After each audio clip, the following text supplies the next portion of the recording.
Hi everyone, classification of elements and periodicity in properties में जो है लास्ट लेक्चर में इलेक्ट्रोनेगेटिविटी को समाप्त किए थे हम लोग। उसका वेरिएशन देखे थे पीरियोडिक टेबल में। आज एक अंतिम टॉपिक इस चैप्टर का डायगोनल रिलेशनशिप। डायगोनल रिलेशनशिप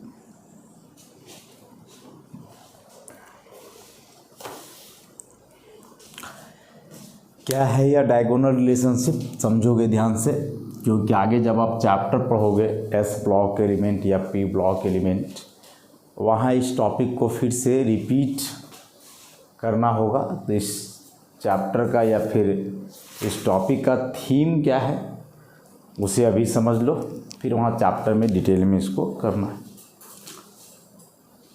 तो इस पूरे चैप्टर को डिस्कस करने के बाद जो बात सामने है हम लोग का कि इतने सारे एलिमेंट्स जो पीरियोडिक टेबल में अरेंज्ड हैं ग्रुप वाइज या पीरियड वाइज, तो उसमें से बताए थे कि एक ग्रुप में जितने एलिमेंट्स होते हैं उन सारे एलिमेंट्स का प्रॉपर्टीज लगभग एक समान होता है। ग्रुप वन में यदि अल्कली मेटल्स हैं तो उन सारे अल्कली मेटल्स का प्रॉपर्टी एक समान होगा, सबके वैलेंस शेल में एक इलेक्ट्रॉन होगा, सभी मोनो पॉजिटिव कैटायन बनाएंगे, ऐसे करके बहुत सारे प्रॉपर्टीज सिमिलर होने हैं। तो ग्रुप वाइज प्रॉपर्टी सेम क्यों हो रहा है इसका भी एक्सप्लेनेशन देखे थे हम लोग कि एक पर्टिकुलर ग्रुप में जितने भी एलिमेंट्स हैं उन सारे एलिमेंट्स का वैलेंस इलेक्ट्रॉनिक कन्फिग्रेशन सेम होता है, और वैलेंस इलेक्ट्रॉनिक कन्फिग्रेशन सेम होने के वजह से उनका प्रॉपर्टीज भी क्या होता है, सिमिलर होता है। तो यह सिमिलर प्रॉपर्टीज के पीछे रीजन था सेम वैलेंस शेल का इलेक्ट्रॉनिक कन्फिग्रेशन। अब ऑब्जर्वेशन कुछ ऐसा भी है कि कुछ एलिमेंट्स हैं पीरियोडिक टेबल में जो सेम ग्रुप के तो नहीं हैं, एक ही ग्रुप के नहीं हैं, बावजूद उनका प्रॉपर्टीज जो है सिमिलर है। एक ग्रुप के सारे एलिमेंट्स का प्रॉपर्टी सिमिलर होना तो हम लोग को समझ में आ रहा है कि सबका इलेक्ट्रॉनिक कन्फिग्रेशन सेम होता है वैलेंस शेल का, इसीलिए। लेकिन हम बता रहे हैं कि कुछ वैसे भी एलिमेंट्स हैं जो पीरियोडिक टेबल में एक ही ग्रुप के नहीं हैं, अलग अलग ग्रुप के हैं, और इसके बावजूद उनका प्रॉपर्टीज क्या है, सेम है। जैसे सेकेंड पीरियड में एलिमेंट है लिथियम, बेरिलियम, बोरोन, कार्बन। फिर थर्ड पीरियड के एलिमेंट्स हैं लिथियम के नीचे सोडियम, बेरिलियम के नीचे मैग्नीशियम, बोरोन के नीचे एल्यूमिनियम और कार्बन के नीचे सिलिकॉन। ऐसा तो ये पीरियड वाइज हम लिखे हैं। ग्रुप वाइज भी इसे समझोगे तो जैसे ये ग्रुप 1 के हैं, 2 के हैं, ये 13 वाले हैं, ये 14 वाले हैं। तो ग्रुप 1 में लिथियम और सोडियम है तो इन दोनों का प्रॉपर्टी सिमिलर है, तो इसमें कोई हैरानी की बात नहीं है। सेम ग्रुप के है, दोनों का वैलेंस शेल का इलेक्ट्रॉनिक कन्फिग्रेशन सेम है तो प्रॉपर्टी सेम हो सकता है। वैसे ग्रुप 2 वाले का सेम हो सकता है, ग्रुप 13 वाले का, 14 वाले का ग्रुप वाइज सिमिलर होना कोई अजीब सा चीज़ नहीं है। लेकिन ऑब्जर्व किया गया कि इस लिथियम का प्रॉपर्टी मैग्नीशियम के भी सिमिलर है, इस बेरिलियम का प्रॉपर्टी एल्यूमिनियम के भी सिमिलर है, और बोरोन का प्रॉपर्टी सिलिकॉन के सिमिलर है। ऐसा ऑब्जर्वेशन है। अब बोरोन सिलिकॉन साफ दिख रहा है हम लोग को कि अलग अलग ग्रुप के एलिमेंट्स हैं, अलग अलग पीरियड के एलिमेंट्स हैं। उसी प्रकार से बेरिलियम और एल्यूमिनियम है, दोनों अलग अलग ग्रुप के हैं, दोनों अलग अलग पीरियड्स के हैं, तो इसके बावजूद जो है इनका प्रॉपर्टी जो है सेम हो जा रहा है। तो एक चीज़ देख पा रहे हो कि ऐसे हम लोग जाएंगे तो ये हुआ horizontal variation, left to right period wise horizontal. उसमें ऐसे आए टॉप टू बॉटम तो ये हुआ वर्टिकल। तो ये हॉरिजेंटल वर्टिकल माने पीरियड ग्रुप। लेकिन यदि आप ऐसे जाओगे तो इसको क्या कहोगे, हॉरिजेंटल की वर्टिकल, इसको आप कहोगे डायगोनल। डायगोनल जो पढ़ते हो स्क्वायर के लिए, एक रेक्टेंगल के लिए, ऐसे यही ना डायगोनल कहलाता है, जो तिरछा जाता है, ये हुआ लेंथ, ये हुआ ब्रेथ, और ऐसे जाते तो डायगोनल हो जाता है। उसी प्रकार से यहाँ है कि इस तरह से गए तो पीरियड का वेरिएशन, इस तरह से गए तो ग्रुप का, और ऐसे गए तो डायगोनल। तो साफ साफ दिख रहा है कि लिथियम मैग्नीशियम ना तो सेम पीरियड के है ना तो सेम ग्रुप के, मतलब ना तो ये हॉरिजेंटली है ना तो ये वर्टिकली है, डायगोनली सिचुएटेड है। वैसे ये दोनों भी डायगोनली सिचुएटेड है और ये दोनों भी डायगोनली सिचुएटेड है। तो पीरियोडिक टेबल में कुछ एलिमेंट्स जो एक दूसरे से डायगोनली सिचुएटेड है उनका प्रॉपर्टी सेम होता है, और इसी बात को जो है हम लोग कहते हैं डायगोनल रिलेशनशिप। इसी बात को हम लोग क्या कहते हैं, डायगोनल रिलेशनशिप। तो डायगोनल का मतलब यही हुआ कि तिरछा जाना है, ना तो पीरियड के अलॉन्ग जाना है ना ग्रुप के अलॉन्ग जाना है, तिरछा जाना है जिसमें पीरियड भी चेंज करेगा और ग्रुप भी चेंज करेगा, दोनों। तो ये जो डायगोनली सिचुएटेड एलिमेंट्स हैं जिनका प्रॉपर्टी सिमिलर होता है, इसी को हम कहते हैं डायगोनल रिलेशनशिप। अब मेन बात है कि आखिर ऐसा क्या वजह है। आपने जो एक्सप्लेन करा कि ग्रुप 1 के एलिमेंट्स इन दोनों का प्रॉपर्टी सेम है क्योंकि दोनों का वैलेंस सेल में कन्फिग्रेशन सेम NS1, इन दोनों का वैलेंस कन्फिग्रेशन सेम NS2, इनका होता है NS2NP1, इनका होता है NS2NP2, ऐसे। तो ग्रुप वाइज कन्फिग्रेशन सेम है, दैट्स वाई प्रॉपर्टी सिमिलर है। लेकिन जैसे तिरछा जा रहे हो तो इसका प्रॉपर्टी NS1 है, इसका प्रॉपर्टी NS2 है, तो फिर दोनों का तो कन्फिग्रेशन अलग अलग हो गया, और कन्फिग्रेशन अलग अलग है तो फिर प्रॉपर्टी सेम क्यों हुआ, प्रॉपर्टी जो है वह सेम क्यों हुआ, सिंपल सी बात है। मतलब काउज ऑफ डायगोनल रिलेशनशिप, वजह इस डायगोनल रिलेशनशिप का, कारण क्या कारण है, तो बड़ा ही आसान सा कारण है कि हमने पढ़ा पीरियोडिक टेबल में लेफ्ट टू राइट जाने पर एटॉमिक साइज डिक्रीज करता है, ionization energy, electronegativity, electron affinity, ये सब के सब इंक्रीज करते हैं। यही पढ़े हम लोग ना, पीछे इन सारे टर्म्स को काफ़ी डिटेल में देख चुके हैं। तो उस हिसाब से कि अलोंग द पीरियड हम लोग जाते हैं पीरियोडिक टेबल में, तो लेफ़्ट टू राइट जाने पर एटॉमिक साइज घटता है, आयोनाइजेशन एनर्जी, इलेक्ट्रोनेगेटिविटी और इलेक्ट्रॉन एफिनिटी, ये तीनों क्या करता है, इंक्रीज करता है। लेकिन वही डाउन दी ग्रुप जाएँ तो उल्टा हो जाता है, एटॉमिक साइज इस बार बढ़ेगा, इंक्रीज करेगा, लेकिन ionization energy, electronegativity, electron affinity, ये सभी डिक्रीज होंगे, ऐसा। लेकिन यदि आप इसमें जा रहे हो ऐसे, बताओ ध्यान से समझना, लेफ्ट टू राइट गए तो एटॉमिक साइज घटा, ऊपर से नीचे आए तो एटॉमिक साइज बढ़ गया। तो हम क्या करें कि तिरछा जा रहे हैं, हाँ हम तिरछा जा रहे हैं, डायगोनली जा रहे हैं। तो डायगोनली जाओगे इसका मतलब देखो क्या हुआ, सो ध्यान से समझोगे, इसको यहाँ से मैच करो तो क्लियर हो जाएगा, ऐसे। तो डायगोनली जाने का मतलब हुआ कि आप राइट भी जा रहे हो और नीचे भी जा रहे हो, ये ना मतलब हुआ कि आप लेफ़्ट से राइट भी जा रहे हो, ऊपर से नीचे भी जा रहे हो। तो लेफ़्ट से राइट जा रहे थे तो साइज घटता, लेकिन सेम टाइप आप ऊपर से नीचे आ रहे हो तो साइज बढ़ेगा। मतलब ये दोनों एकदम अपोजिंग फैक्टर नहीं है, देखो तो, और ये दो अपोजिंग फैक्टर एक साथ ऑपरेट हो रहे हैं। एक फैक्टर जो है डिक्रीज कर रहा है तो दूसरा फैक्टर इंक्रीज। तो जब दोनों एट ए टाइम हो, कोई भी दो opposing factor at a time होता है तो दोनों एक दूसरे को कैंसिल करेगा, और जब कैंसिल करेगा तो क्या होगा कि ना तो साइज बढ़ेगा ना तो घटेगा, तो दोनों का साइज लगभग सेम हो जाएगा। और दोनों का साइज लगभग सेम हो गया मतलब प्रॉपर्टी भी एक समान हो सकता है, समझ गए। उसी प्रकार से बाकी चीज़ों को भी आप देख सकते हो, ऑब्जर्व कर सकते हो कि आप लेफ़्ट टू राइट जा रहे हो तो आयोनाइजेशन एनर्जी, इलेक्ट्रोनेगेटिविटी और इलेक्ट्रॉन एफिनिटी तीनों बढ़ गए, लेकिन सेम टाइम आप ऊपर से नीचे आओगे तो ये तीनों घटेंगे। तो जब डायगोनली जाओगे तो इंक्रीज और डिक्रीज दोनों एक साथ होगा, और दोनों एक साथ होगा मैंने एक चीज़ बढ़ा रहा है तो दूसरा घटा रहा है, तो ना बढ़ेगा ना घटेगा। अब जैसे मान लो आप यहाँ खड़ा हो, कोई आपको राइट से भी खींच रहा है, कोई लेफ़्ट से भी खींच रहा है, तो जाहिर सी बात है ना तो आप बहुत ज़्यादा राइट, हाँ हो सकता है कि थोड़ा बहुत इधर उधर होएंगे, लेकिन आप पूरी तरह से राइट भी नहीं जाओगे, पूरी तरह से लेफ़्ट भी नहीं जाओगे, अपने जगह पे बने रहोगे, क्योंकि दोनों अपोजिट डायरेक्शन से जो है वहाँ फोर्स ऑपरेट हो रहा है। तो वही चीज़ यहाँ है कि एक बढ़ा रहा है दूसरा घटा रहा है, तो हम तिरछा जाएंगे तो बढ़ना घटना एक साथ होगा, तो ना बढ़ेगा ना घटेगा। तो इसका मतलब डायगोनली जाने पे क्या होगा कि ये सारे फैक्टर्स एग्जैक्टली सेम नहीं होंगे लेकिन लगभग सेम होंगे। मतलब डायगोनली जो जो एलिमेंट है उनका एटॉमिक साइज लगभग एक जैसा होगा, आयोनाइजेशन एनर्जी लगभग एक समान होना चाहिए, इलेक्ट्रोनेगेटिविटी, इलेक्ट्रॉन एफिनिटी, ये सभी लगभग एक समान होने चाहिए, सिमिलर, नॉट आइडेंटिकल, सिमिलर। और सिमिलर यदि है मतलब कि उनका प्रॉपर्टीज एक समान हो रहा है, मतलब एक दूसरे के साथ डायगोनल रिलेशनशिप शो कर रहे हैं। तो लिथियम मैग्नीशियम में बात हो जाएगा, बेरिलियम एल्यूमिनियम में, बोरॉन सिलिकॉन में। हाँ, उल्टा नहीं सोचोगे मतलब कि ऐसे राइट टू लेफ्ट कभी डायगोनल रिलेशनशिप नहीं बनता है, ऐसे नहीं बनेगा, हमेशा लेफ्ट टू राइट। क्या है कि हम लोग जो वेरिएशन देखते हैं पीरियोडिक टेबल में लेफ्ट टू राइट देखते हैं, राइट टू लेफ्ट नहीं देखते हैं ऐसा।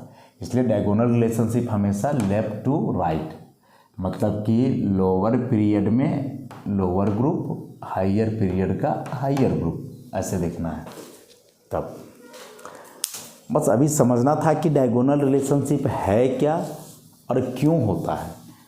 अब जैसे हम लिखें कि लिथियम मैग्नीशियम के साथ डायगोनल रिलेशनशिप शो कर रहा है, तो किस आधार पे शो कर रहा है, क्या क्या इसके रिएक्शंस हैं, क्या क्या प्रॉपर्टीज हैं दोनों का जो एकदम सेम है, आइडेंटिकल है। तो इन सारी बातों को जो है आप पढ़ोगे आगे चैप्टर्स में, अभी उतना डिटेल में नहीं है। फिलहाल जैसे इलेक्ट्रोनेगेटिविटी की बात करें हम इन चारों एलिमेंट्स को लेकर के,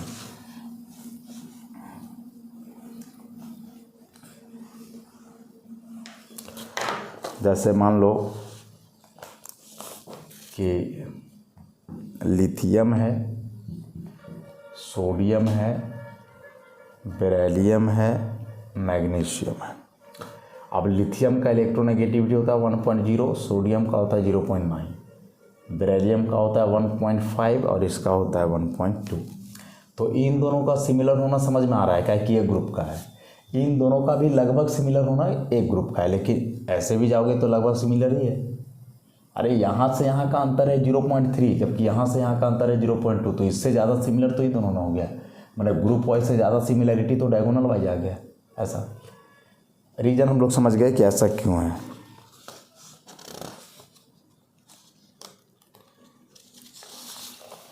हालांकि इन जनरल क्या होता है कि जो डायगोनली प्रॉपर्टी सिमिलर होते हैं वह सिमिलरिटी कम होता है ग्रुप वाइज।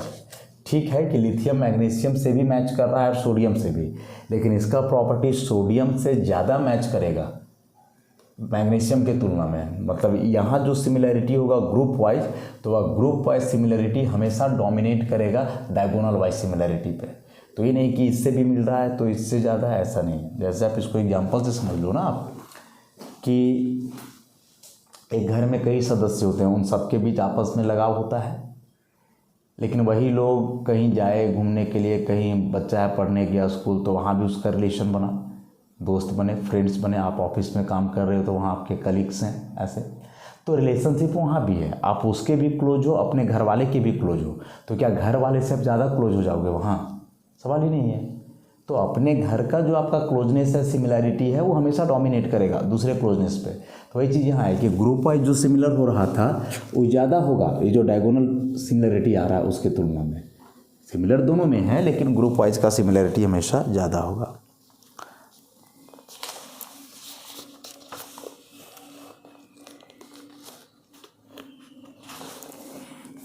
इसमें से थोड़ा सा हम लोग एक्सप्लेन करें बेरिलियम और एल्युमिनियम का। जैसे इसके बाद अभी हम लोग लिखे थे ना, यहाँ बोरोन था, यहाँ एल्युमिनियम। तो बेरिलियम और एल्युमिनियम के प्रॉपर्टीज को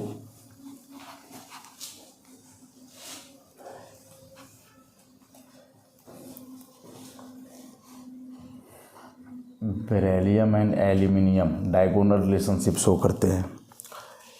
बेरिलियम है डाइवैलेंट कैटायन, एल्युमिनियम है ट्राइवैलेंट कैटायन। दोनों के चार्ज और रेडियस का रेशियो निकालोगे E/R, तो वैल्यू लगभग सेम आता है। और यदि यह रेशियो सेम आता है तो इसमें से एक टर्म पढ़ोगे आप नेक्स्ट चैप्टर में, पोलराइजिंग पावर। क्या होता है इसके बारे में भी नहीं बताया जा सकता, उस चैप्टर में पढ़ोगे। तो यह पोलराइजिंग पावर बेसिकली डिपेंड करता है इन दोनों चीज़ों पे। अब यदि ये दोनों सेम हैं, चार्ज और रेडियस का रेशियो जो B2+ का है वही वैल्यू लगभग Al++ का है।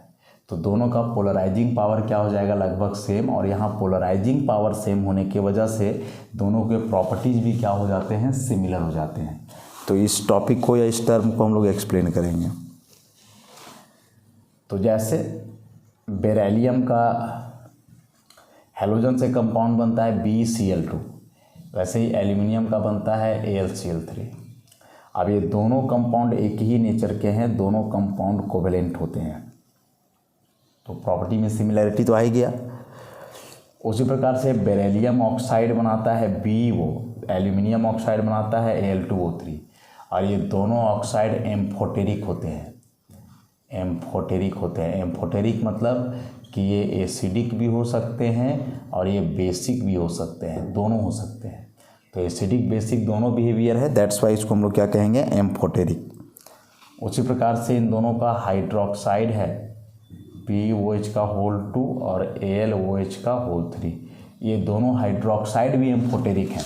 हाँ, एम्फोटेरिक है, मतलब लग रहा होगा कि हाइड्रोक्साइड OH है तो बेस होगा, नहीं, बेस के साथ साथ ये एसिड भी होते हैं। कब, कैसे, चैप्टर्स में पढ़ेंगे हम लोग। अभी बस याद रखो कि ये दोनों के प्रॉपर्टी सिमिलर कैसे हो रहे हैं या कौन कौन से प्रॉपर्टी। तो पहला बताया कि दोनों के जो हेलाइड्स होते हैं कोवलेंट कंपाउंड है, दोनों का ऑक्साइड एम्फोटेरिक है, एसिड बेसिक दोनों बिहेवियर रखता है। उसी प्रकार से दोनों का हाइड्रोक्साइड भी एम्फोटेरिक है, ये ना तो बहुत स्ट्रॉन्ग एसिड है ना तो बहुत स्ट्रॉन्ग बेस है, दोनों के बीच में है। उसी प्रकार से स्ट्रक्चर की बात करोगे तो दोनों का स्ट्रक्चर भी जो है क्लोरीन ब्रिज्ड स्ट्रक्चर होता है। देखो, ये BeCl2 और AlCl3 का स्ट्रक्चर AlCl3 होता क्या है कि इसका 2 यूनिट आपस में कंबाइन करके Al2Cl6 बनाता है, और इसका स्ट्रक्चर ऐसा होता है Al6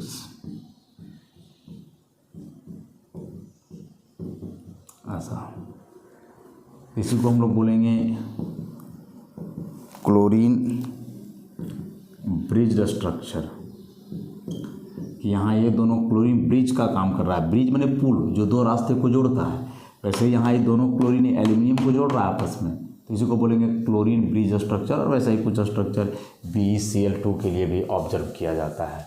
अच्छा, तो दोनों के स्ट्रक्चर भी लगभग सेम हो गए। इसके अलावा और भी कई प्रॉपर्टीज हैं दोनों का जो सिमिलर है।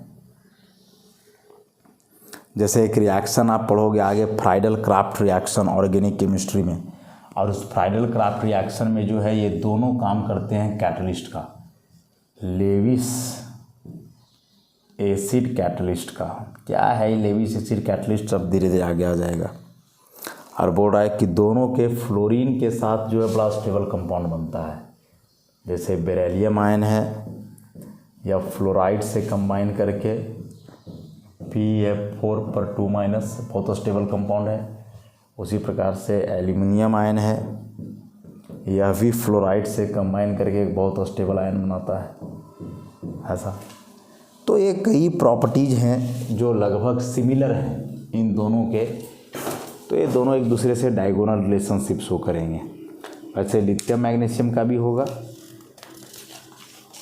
Similar.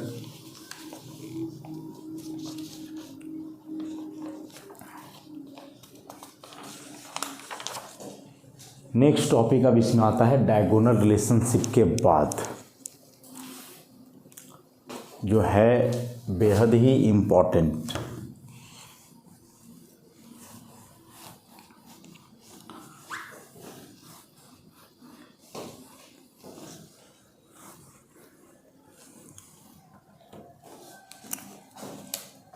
Very very important, diagonal relationship से भी बहुत ज़्यादा important. Inert pair effect, inert pair effect समझोगे क्या है सर? इनर्ट का मतलब हुआ अनरिएक्टिव, या इसी को बोल सकते हैं अनपार्टिसिपेटेड,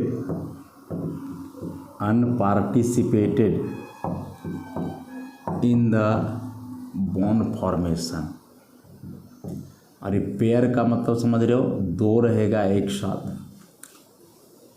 तो यह बेसिकली पेयर यहाँ इस्तेमाल किया जा रहा है इलेक्ट्रॉन के लिए। तो दो इलेक्ट्रॉन यदि एक साथ हैं ऐसे, एक ऑर्बिटल में दो इलेक्ट्रॉन पेयर किए हुए, तो इसी को हम लोग कह रहे हैं पेयर माने इलेक्ट्रॉन पेयर। तो अब यहाँ देखोगे तो नाम से ही पता चल जाना है कि वैसे इलेक्ट्रॉन पेयर, पेयर मतलब इलेक्ट्रॉन पेयर, दो इलेक्ट्रॉन एक ऑर्बिटल में एक साथ हो, तो उस प्रकार का इलेक्ट्रॉन पेयर जो अनरिएक्टिव होता है, मतलब अनपार्टिसिपेटेड इन द बॉन्ड फॉर्मेशन, मतलब कि वह बॉन्ड बनाने में भाग नहीं लेता है।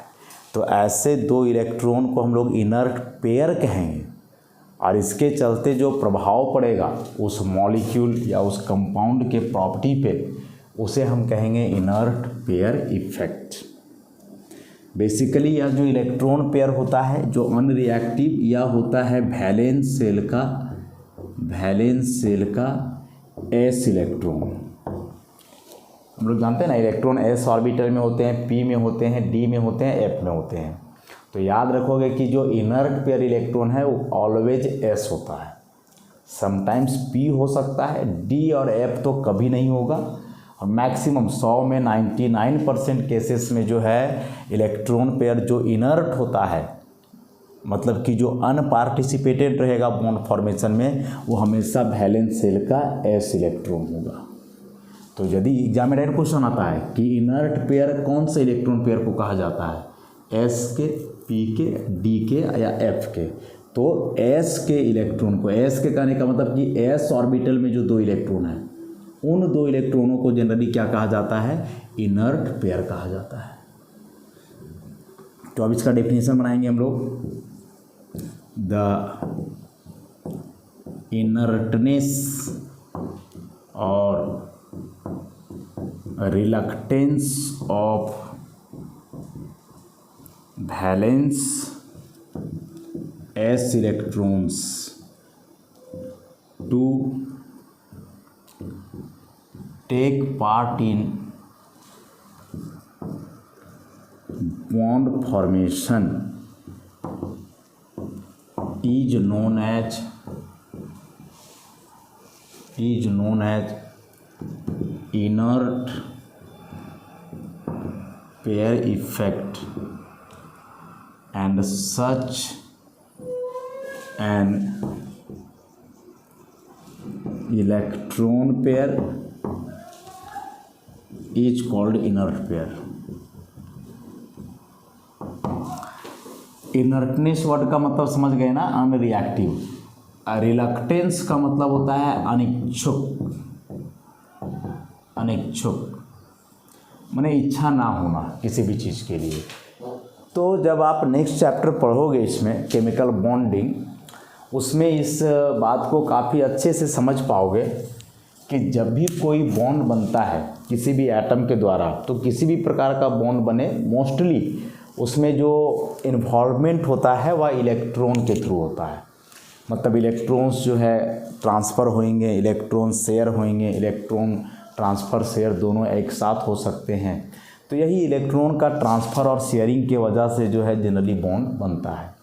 और बॉन्डिंग का बेसिक थ्योरी कहता है कि इलेक्ट्रॉन या तो ट्रांसफ़र में इन्वॉल्व हो, माने एक एटम से निकल करके इलेक्ट्रॉन दूसरे में चला जाए, या फिर वह इलेक्ट्रॉन शेयरिंग में इन्वॉल्व हो कि दोनों एटम अपना अपना इलेक्ट्रॉन मिला करके एक दूसरे के साथ शेयर कर लें। ये दोनों हमेशा वैलेंस सेल के इलेक्ट्रॉन के द्वारा होता है। इलेक्ट्रॉन का जो इन्वॉल्वमेंट है, इलेक्ट्रॉन जो इन्वॉल्व होते हैं शेयरिंग या ट्रांसफ़र में, वे बेसिकली वैलेंस सेल के इलेक्ट्रॉन्स होते हैं। तो इसका बेसिक सा मतलब हुआ कि वैलेंस सेल में जितने भी इलेक्ट्रॉन्स होंगे, वैलेंस सेल में जितने भी इलेक्ट्रॉन्स होंगे वे सारे इलेक्ट्रॉन इन्वॉल्व होंगे, चाहे वे शेयरिंग में इन्वॉल्व हों, चाहे वे ट्रांसफ़र में इन्वॉल्व हों।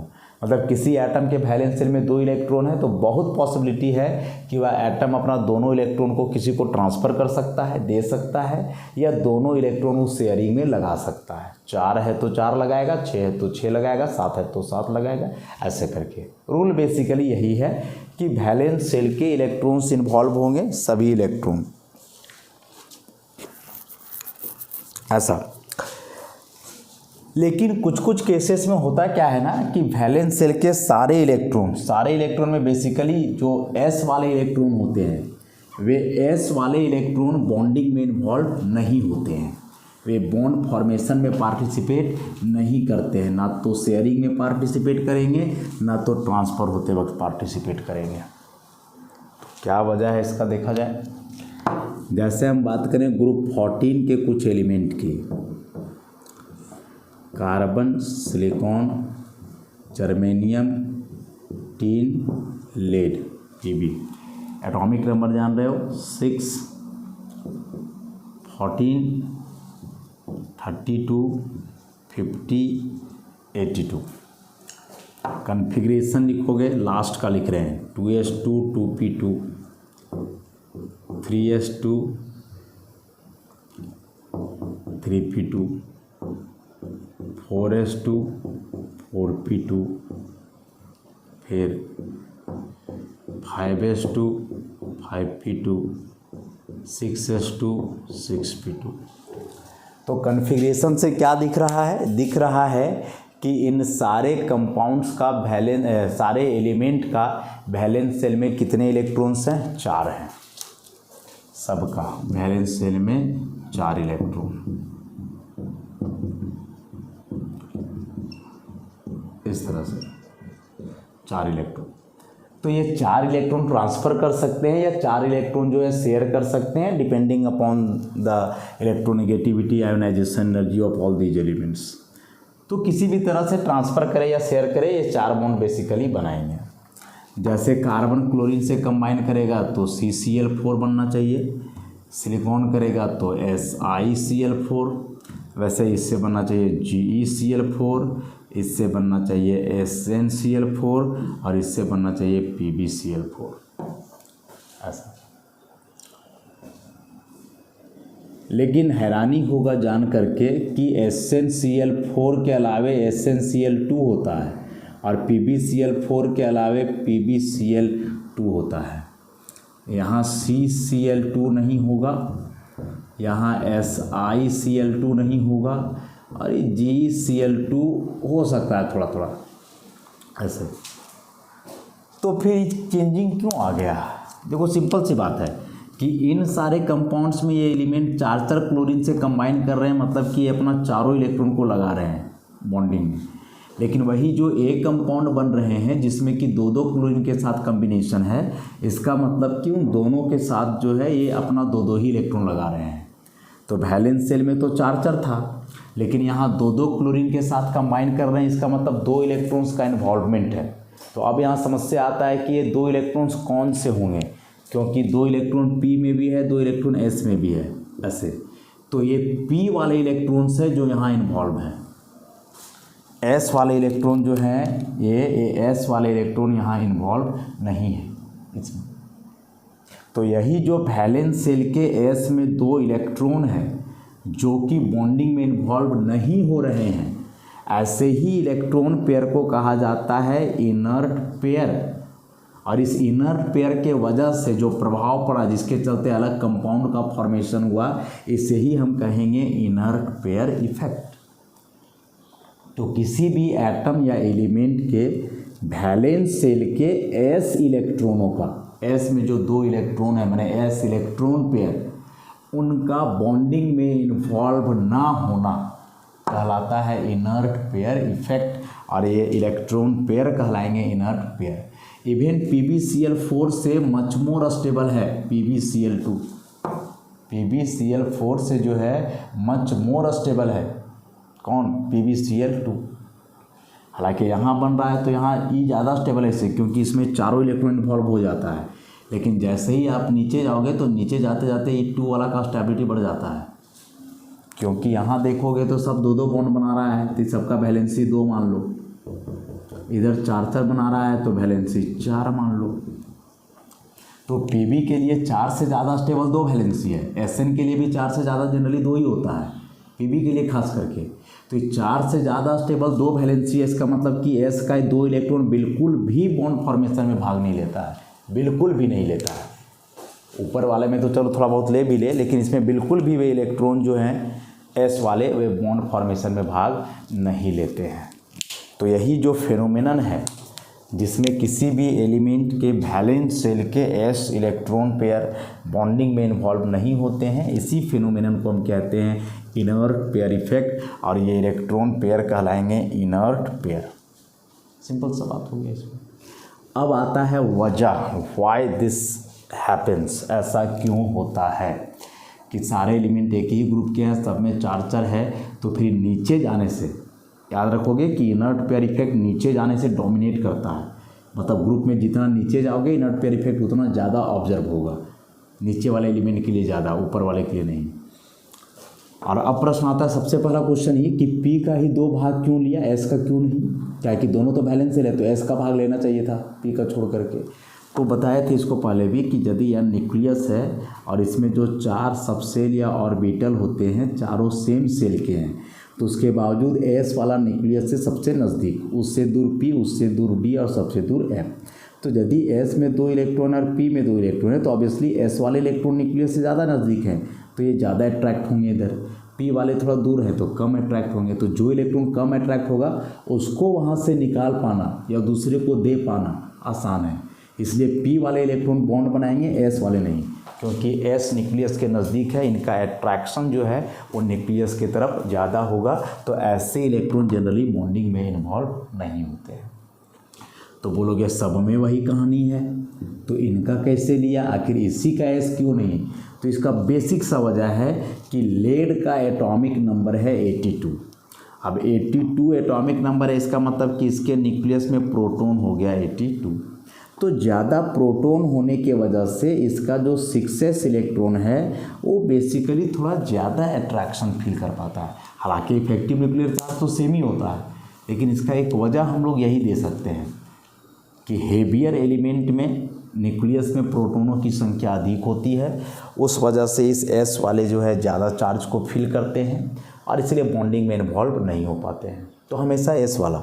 अब बोलोगे कि एफ वाला कभी इनर्ट पेयर होगा, कहाँ से होगा, ये तो न्यूक्लियस से सबसे दूर है, तो दूर है तो ये तो बड़ा आसानी से निकल जाएगा वहाँ से, ज़रा सा भी सोचे समझे बगैर, समझ रहे हो। तो एफ और डी के लिए बड़ा आसान है निकलना, पी भी निकल ही जाता है, एस नहीं निकल पाता है। तो इनर्ट पेयर हमेशा कोई एस सबसेल या एस ऑर्बिटल का इलेक्ट्रॉन पेयर होगा, पी डी एफ का कभी नहीं होगा। और इसके चलते प्रभाव पड़ता है इन सारे कंपाउंड्स के स्टेबिलिटी पर। जो चैप्टर में आप पढ़ोगे, पी ब्लॉक एलिमेंट्स पढ़ोगे, एस ब्लॉक पढ़ोगे, बेसिकली पी ब्लॉक में, तो यह इनर्ट पेयर इफेक्ट बहुत कॉमन वर्ड है वहाँ, इसके बारे में सुनोगे।